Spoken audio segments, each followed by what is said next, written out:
Hi everybody.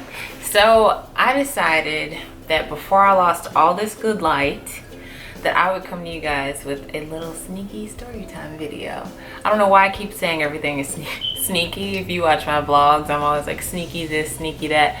It's not sneaky. Clearly I'm sitting down at my desk and filming a story time video. I was thinking, now I've had a lot of crazy things happen in my life, and trust me, I do mean crazy. But when I was thinking about what storytime video I would film, one that stuck out to me was my insane labor and delivery story of my beautiful baby girl, who's not a baby anymore. She's almost 16 years old and she has a boyfriend. And it's scary, really scary. No, they're really good. They're actually really good kids. He's a good kid, and I keep a very, very vigilant eye. Obviously, you can't watch everything, but that's why you just gotta raise your kids the best you can. Give them good morals and teach them to value themselves and not to make the same mistakes you did. And you just gotta let them walk it out.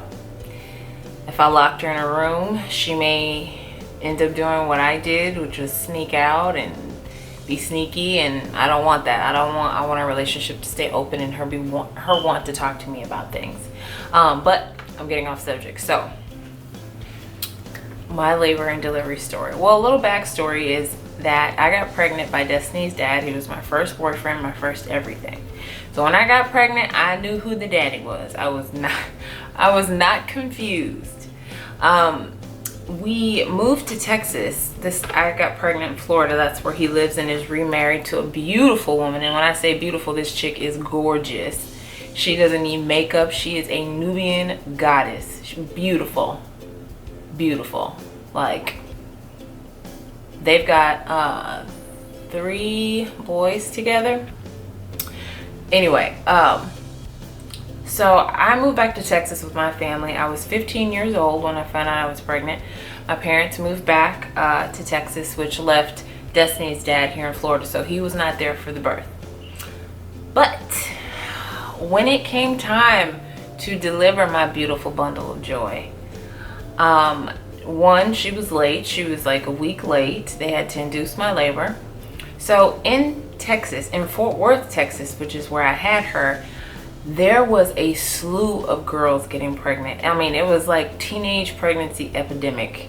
Everybody, most of the kids that I knew from high school when I was back in Texas before we went to Florida, most of the kids I was in high school with, because we moved to Florida in the middle of my 9th grade year, and then moved back to Florida, back to Texas before my sophomore year, or just as it was starting. I can't remember. I was in pregnancy school after I got pregnant. So, and excuse me, anybody that's been in pregnancy school knows that it all gets mushed up after after you get knocked up. You just kind of get put in a system, and it gets a little blurry.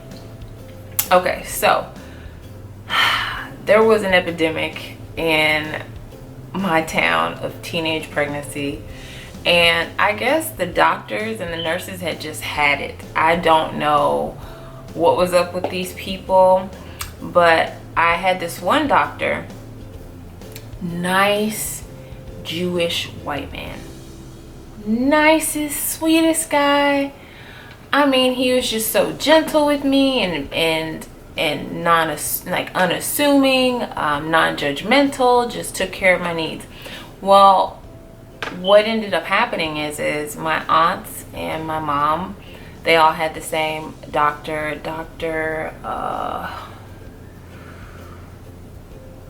I think I'm just gonna call him Dr. Buttface.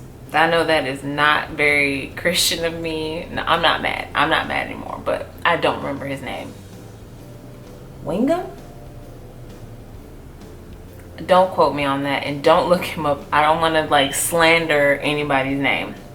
I don't remember what his last name was, but he had delivered their children, and they said he was the best doctor. I needed to go to him, so I ended up transferring doctors because of my family's advice.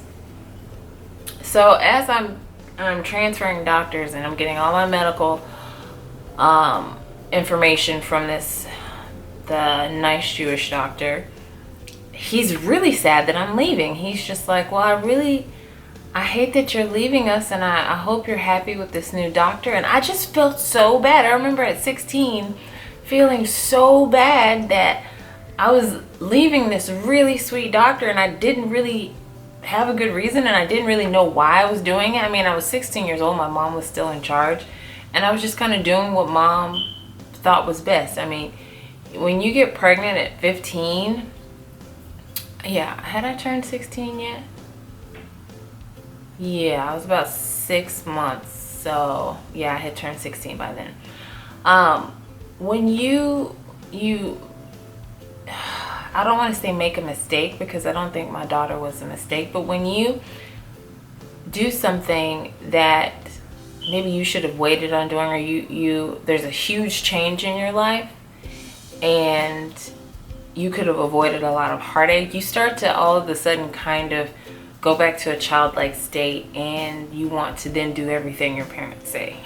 At least that's how it worked for me. I became like a little girl all over again, anti-rebellious, and then I just clung to my mother like I was a little kid. So mom said that I should go to this other doctor, and I was like, okay, mommy says we're gonna go to this other doctor. Anyway, so we meet up with this doctor, and he is a guy's guy, an older African-American man. And I remember the first time he examined me, he's examining me, and I said, ow. And he said to me, you didn't say ow when you were getting pregnant. That should have been my first clue. That should have been my mom's first clue. I should have run for the hills the moment I heard that. But I think a part of me thought I deserved it because I got pregnant so young, and you know, I just deserved people talking to me that way. So I just kind of bit my lip. I didn't say anything else. Fast forward a few months, and it's time for me to have this baby, and she's late, so I have to get an induction. So we go to the hospital early in the morning. They hook me up to all of the IVs and things like that, and they start the Pitocin.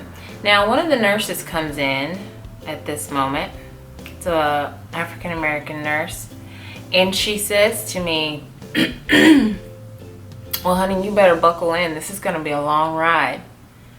And I'm like, okay. She said, you're going to be screaming and hollering, and child, like, you ain't never going to do this again. And the rebellious side of me thought to myself, I refuse to scream. I refuse to show any type of panicking during this entire thing. I would rather die from pain than let this woman be right, because it just felt like she was judging me.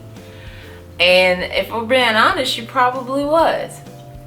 So they start the Pitocin. If anybody's ever been on Pitocin, it forces your uterine muscles to contract, and it does it in a very unnatural way. It doesn't because it's forcing them to contract. The contractions are longer and harder, and so the type of pain you should be in labor is actually intensified because of being on Pitocin, because it's not a natural way of going into labor.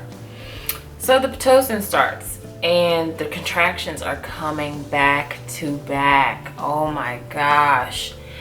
And it feels like your menstrual cramps times 10,000. Like, it takes your breath. Takes your breath. So as the contractions are coming really heavy, I say, okay, I want the epidural. As they knew I was gonna say, they gave me Pitocin. They knew I was gonna say that. I don't know a woman who has been on Pitocin and didn't get an epidural.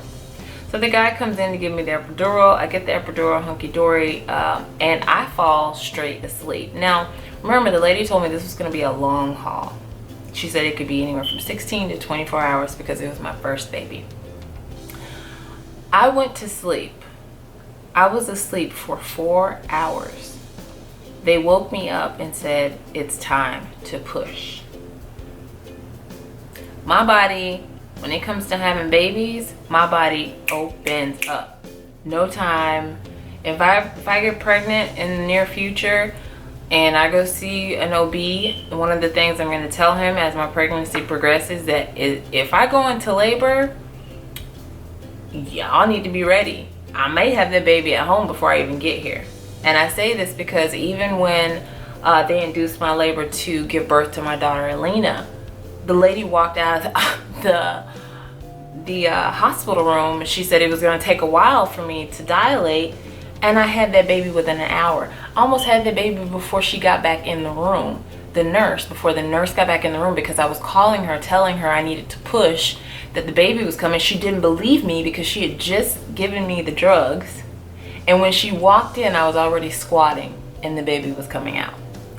An hour. It was actually less than an hour. So, yeah. Anyway. So they wake me up, they tell me it's time to push. And I start to push. And I will tell you this, ladies. For me, and I don't know if this is for every woman, there was a time when I was pushing that I literally felt I was this close to death. It's like you push so hard that you can tangibly feel eternity. Like, this sounds probably so kooky, but I remember thinking I could die right now. Like, I in a moment understood how quickly women who give birth in other countries and have in the past, how they've just kind of just died right after, whether they've lost so much blood or just different complications. Anyway, that didn't happen to me, obviously, because I'm here. But I understood in that moment. So I'm pushing and I'm pushing, and the epidural has started to wear off at this point. And so I can feel everything that's happening. The doctor, as I'm pushing, all of a sudden I feel and I hear snip, snip, and I jump. He didn't warn me. There was no, whoo, even thinking about that creeps me out. He took scissors or a scalpel, but I feel like it was scissors. I remember hearing like a scissory sound, and went snip, snip down my vajayjay.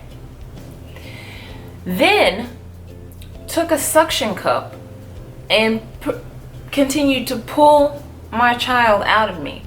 So I'm pushing. They hand the baby to me. I look at Destiny. I remember just like it was yesterday. She's crying. She's gorgeous. She's all white and milky and bloody with a cone head.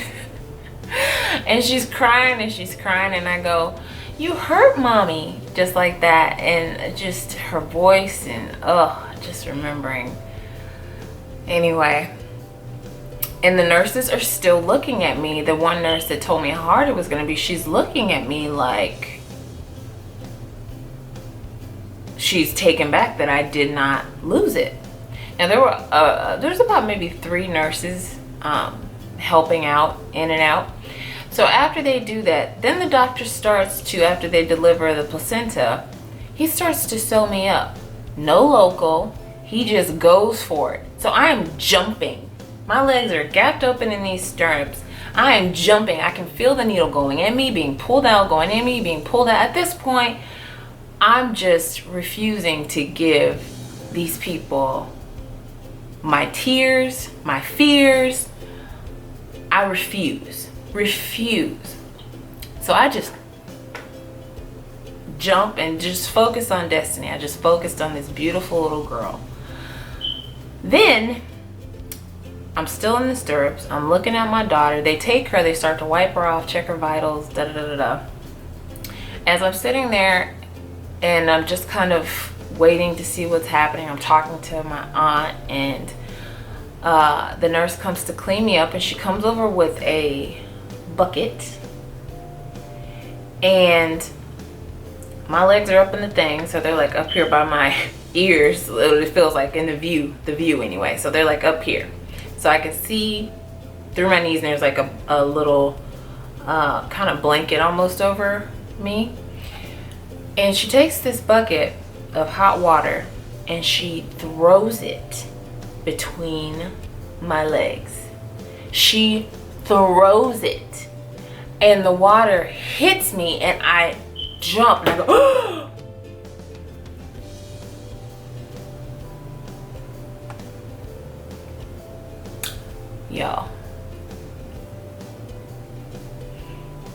Y'all, I felt like these women were trying to get a reaction out of me any way they could. Like they were teaching me a lesson, that they were trying to punish me.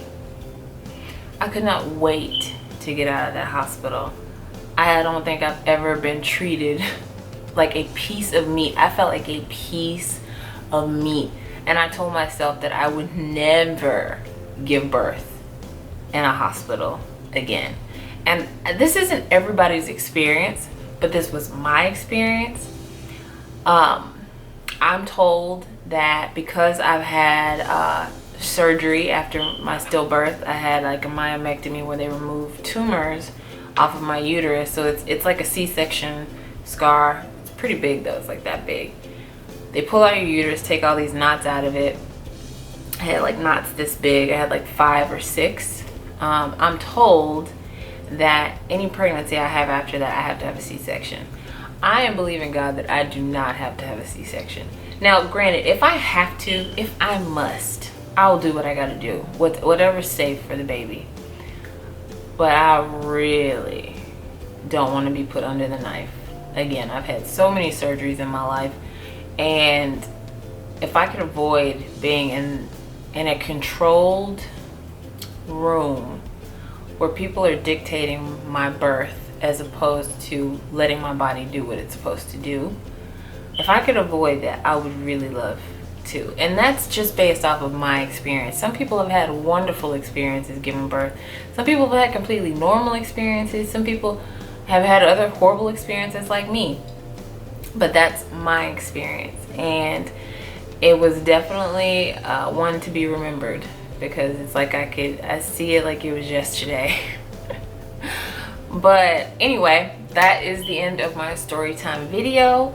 Below, like I promised, is the link to my mother's channel. Well, not the link, because I don't know how to do the links yet. I'm gonna learn though. I'm gonna learn. But it's my mother's channel name.